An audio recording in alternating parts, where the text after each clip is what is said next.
This show is brought to you by Safety FM. Hello and welcome to another episode of Safety FM with Jay Allen. I hope everything is good and grand inside of your neck of the woods as we are hanging out on this lovely Tuesday, August the 13th of 2024. So today we're going to take a deep dive into something that can transform not just the way that we look at work, but your entire approach to how you see your experience at your job.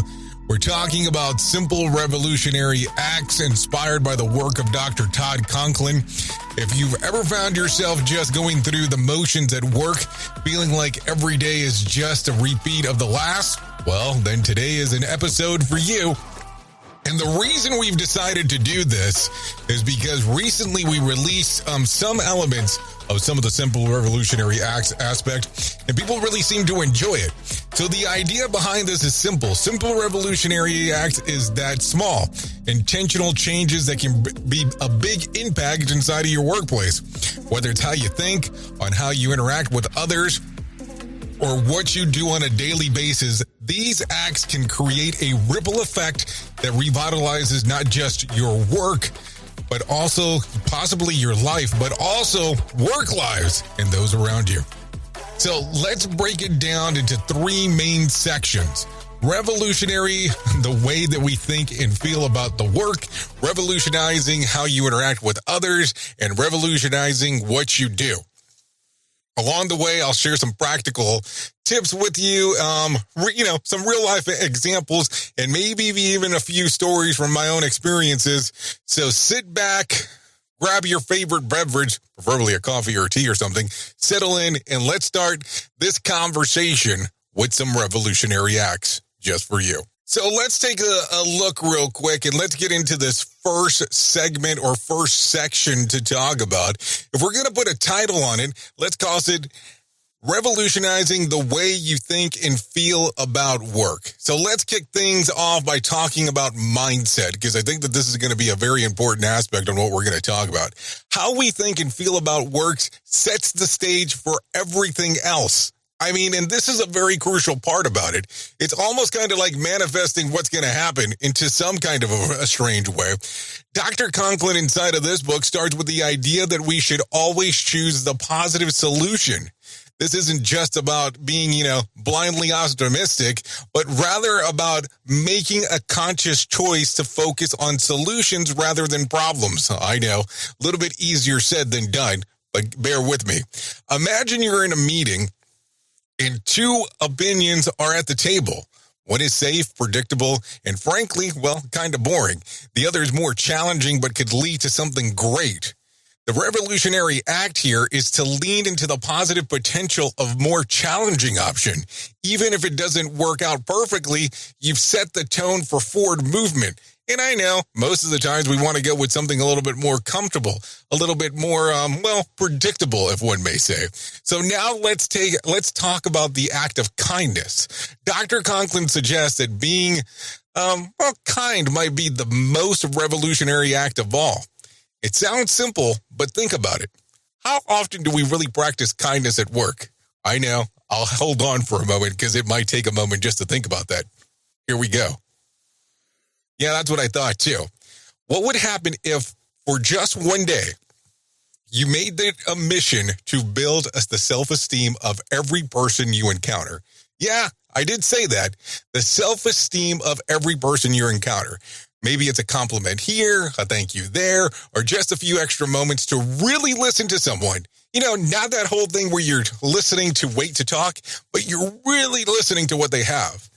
The impact that you would have on that particular day can be profound. Take, for example, a colleague who's been struggling with a project. They're stressed out, they're frustrated, and they're not feeling great about with their performance. A simple, kind act, offering them help, sharing a resource, or even just acknowledging their effort can change their entire outlook. It's these small acts that can build a positive culture, and a positive culture is a productive one. And I think we tend to forget that at times. Another concept that really resonates with me is the idea of becoming the person that you've always wanted to be. It's easy to get caught up in the routine of work and forget that we have choices about how we show up each day. Dr. Conklin encourages us to make those choices consciously. If you've always wanted to be more confident, start acting more confident. If you want to be more creative, give yourself permission to explore these new ideas. It's about aligning your daily action with the person you want to become. And that's an incredibly empowering thing if you decide to do so. I always think that it's interesting because if you've ever moved a lot, especially when you were a child, you always had the opportunity of becoming something new, becoming someone different if you chose to do so. Kind of the same concept here. Choosing happiness is another revolutionary act that can make a huge impact on your work life. I know it sounds, well, a bit cliche if one may say it that way, but it's rooted in the very concept of emotional intelligence. We all have the power to choose the emotional responses, and by choosing to approach situations from a place of happiness or positivity, we not only improve our own experience, but also influence the people around us. For example, let's say that you're dealing with a difficult client or a difficult project, because, those are far and few between. You could choose to let your frustration out, or you could choose to let it challenge you and it will help you grow. This doesn't mean ignoring the difficulty, but rather reframing it in a way that keeps you moving forward. Happiness isn't just about feelings, it's a choice. It's making the choice of consciously can revolutionize the way that you work with the experience of what's going on. So let's not forget about courage. One of the most interesting points in Dr. Conklin's books makes it about the power of pretending. Sometimes we don't feel brave, but if we act like we are, we can often surprise ourselves. Courage at work doesn't always mean standing up with a huge challenge. Sometimes it's all about the little things like speaking up in meetings or proposing a new idea. Over time, these small acts of courage build up, and before you know it, you're not pretending anymore. You're truly courageous. To wrap up this segment, think about it. What you want out of your workday, what would you make it more fulfilling for you? Once you've got that in mind, plan the day with that as your goal in the focus. Whether it's making time for a creative project, connecting with a colleague, or simply taking a few moments to breathe, these small things, intentional acts that can shift the entire energy of your workday. This is The Jay Allen Show. Hey there, this is Jay Allen from Safety FM, where we just don't talk about safety, we live it. And when it comes to safeguarding your future, there's no better partner than Acorn. This part of the show has been brought to you by Acorns and a powerful tool that makes saving and investing easier than ever. We all know that investing can feel overwhelming, especially with busy lives and no time to dive into the nitty-gritty of financial markets, but Acorns changes the game. With Acorn, you don't need to be a financial expert or have a hefty sum of money to get started. In fact, Acorns lets you begin with just your spare change. It's all about those small steps, small investments today that can build into something much bigger over time. Acorn recommends an expert-built portfolio designed to fit your financial goals, and then it does the heavy lifting for you by automatically investing your money. It's like having a financial advisor in your pocket working around the clock to help your money grow. So why wait? Head over to acorns.com/safetyfm or download the Acorn app and take that first step towards securing your future today. Remember, in the world of safety and investing, small actions today can lead to mighty outcomes tomorrow. Paid non-client endorsement. Compensation provides an incentive to positively promote Acorns. Investing involves risk. Acorns Advisors, LLC, and SEC registered investment advisors. View important disclosures at acorn.com/safetyfm. At Safety FM, we're all about making smart decisions on the job and in life. So take control of your financial future. This is Jay Allen reminding you to stay safe, stay smart, and invest in your tomorrow. And we are back on The Jay Allen Show on Safety FM. Let's talk about segment 2, revolutionizing how you interact with others. Now, let's turn our focus on how we interact with others. Everything in the workplace happens through conversation. Really, everything. Think about that for a moment. Whether you're solving a problem, building relationships, or just even getting the day-to-day tasks done, it's all about communication. Todd Conklin emphasizes the importance of meaningful conversations and truly listening to others. So let's talk about this a little bit more. So Let's start with the very bare minimum of everything, and that's listening. We all know that we should listen more, but how often do we really do it? I mean, think about it for a moment. I mean, really listening without interrupting, without planning your response while the other person is still talking. Dr. Conklin suggests that we practice listening until the other person is completely done speaking. It sounds simple, but in practice, it can be quite a challenge. I should know. I tend to have this terrible habit of interrupting people all the time. Here's a practical exercise. The next time that you're in a meeting or having a one-on-one conversation, make it a point just to listen. Don't interrupt. Don't interject. Just listen. You'll find that the only thing that the other person feels more is heard and respected, but you'll also gain a deeper understanding of their perspective.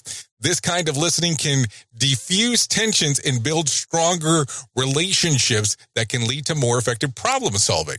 Another revolutionary act is the idea of challenging wrong assumptions politely, of course. We're all in this situation where someone makes a comment that's based on an outdated or just plain wrong assumption. It's easy to let it slide, but Dr. Conklin encourages us to address these moments, not in a confrontational way, which I know can be difficult from time to time, but with a simple question or comment that initiates the other persons to reconsider their perspective. For example, if someone says something that doesn't sit right with you, makes an offhand comment or remark about a colleague or generalization about how things work, take a moment to ask, have you considered it from a different angle? What if we look at this differently? These small, respectful challenges can open up new conversations and ultimately lead to a more inclusive and thoughtful workplace and even workplace culture. Let's talk about appreciation. Dr. Conklin brings up the concept of appreciation and appreciating problem solving. This means recognizing the efforts of others, even if things don't go perfectly. I know it's hard to do. But too often we focus on what went wrong, but if we shifted our focus on what was done well by appreciating the efforts and creativity that others were focusing on in solving some of these problems, we create an environment where people feel valued and motivated to keep trying new things. That's important. For instance, consider the following. Consider a team that just completed a challenging project. Maybe the outcome wasn't exactly what they expected, but instead of focusing on the negatives, take a moment to acknowledge the hard work, the late nights, and the initiatives and the innovative solutions that were tried along the way. This kind of appreciation not only boosts the morale, but also encourages a culture of continuous improvement. Another key point is the power of asking for help. It might seem, convoluted, but especially in a culture where often values independence, but asking for help is actually a sign of strength. Think about this. It shows that you recognize the value of others' expertise and are willing to collaborate to find the best solution. Dr. Conklin says that inviting others into the problem-solving process, you not are only making better solutions, but also building stronger relationships. Here is an example. If you're stuck on a project, instead of struggling alone, reach out to a colleague who has a different perspective. Say, I'm working on this. I'd really value your input. This simple act of collaboration can lead to new insights and more cohesive team dynamics. Think about that for a moment. Finally, let's discuss the revolutionary act of giving credit where credit is due. In the fast-paced work environment, it's easy to overlook the contributions of others, but taking a moment to recognize someone's hard work can have a big impact. This isn't about a formal recognition program, but the day-to-day acknowledgement that can make all of the difference. The next time someone helps you out and does something exceptional, don't just say thanks and move on. Take a moment to sincerely acknowledge their effort. You might say something like, I really appreciate the way that you handled this client call, or your work on what that report made a huge difference. These small acts that recognize and create a culture of appreciation and respect, which is essential for a positive work environment. Let's go into segment 3, revolutionizing what you do. Now, that we've covered how to think, interact with them differently, let's talk about what you can actually do.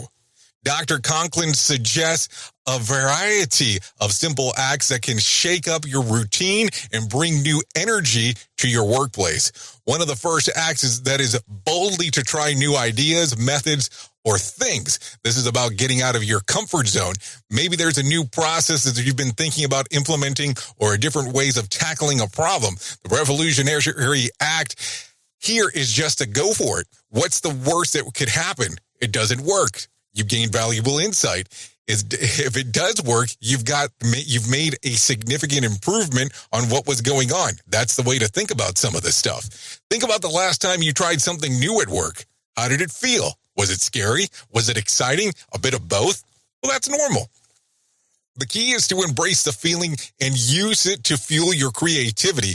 Maybe it's as simple as rearranging your workplace to boost productivity or proposing a new idea in a team meeting. Whatever it is, taking these first steps can open up the world of possibilities. Next, let's consider the act of changing the pattern of behavior. We all have routines, and while they can be comforting, they also become, part of the rut of the things that we do. Dr. Conklin encourages us to identify these patterns to be shaken up.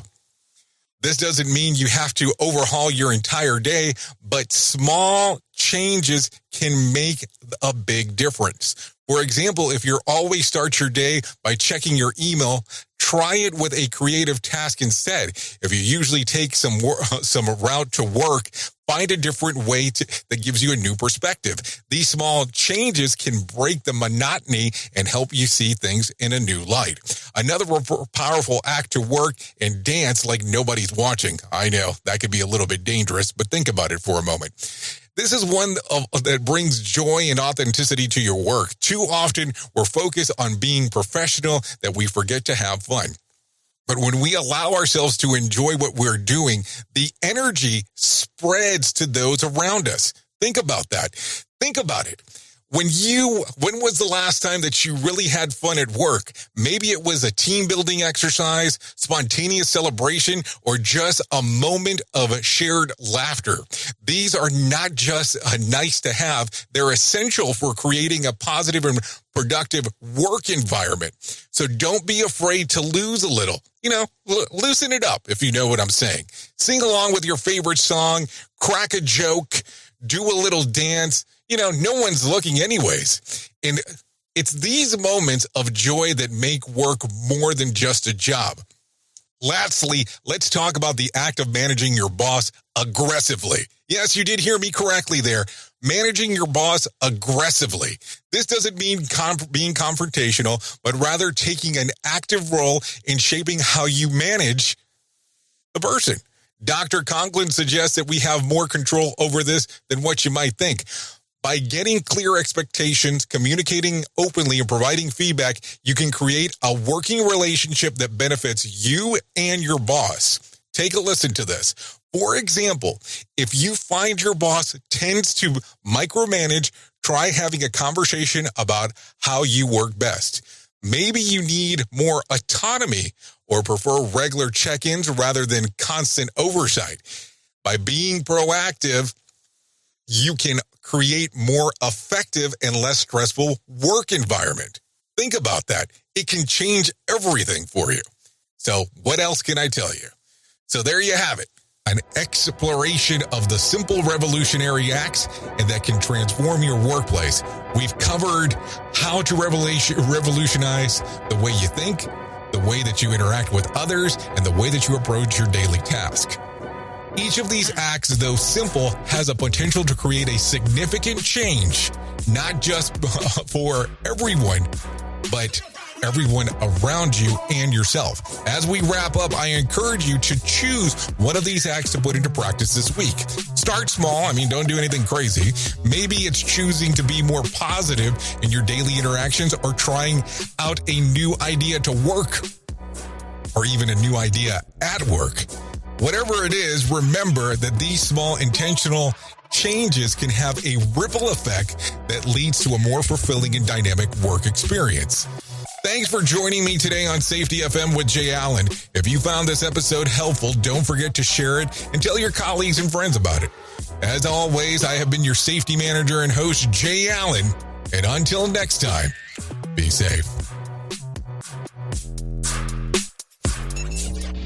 The views and opinions expressed on this podcast are those of the host and its guest and do not necessarily reflect the official policy or position of the company. Examples of analysis discussed within this podcast are only examples. They should not be utilized in the real world as the only solution available, as they are based only on very limited and dated open source information. Assumptions made within this analysis are not reflective of the position of the company. No part of this podcast may be reproduced, stored in a retrieval system, or transmitted in any form or by any means, mechanical, electronic, recording, or otherwise, without prior written permission of the creator of the podcast, Jay Allen.